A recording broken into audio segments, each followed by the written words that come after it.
Habari gani mwana Ndui TV? Nimekuletea leo habari ya kusikitisha kidogo. Bwana Mange Kimambi kajitokeza juzi baada ya tume ya uchunguzi kutangaza ripoti yake. Lakini hali yake inaonekana sio nzuri sana, kwani anasumbuliwa na saratani ya titi. Amefanyiwa operation ya kukatwa ziwa moja.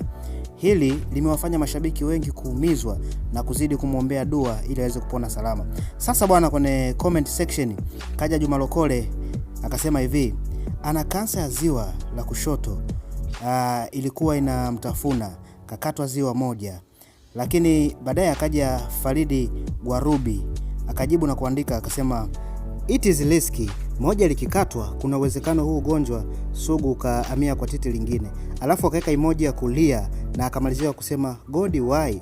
Lakini Loyalty Christopher akamjibu, hapana dia, wamekata ili kansa isienee sehemu nyingine au kuambukiza lingine. Wakisha wahi kukata basi unakuwa safe. Na haya ndiyo yaliyojiri kwa Mange Kimambi. Niandikie comment yako, usahau kusubscribe, kulike na kucomment. Na hii ni Ndui TV.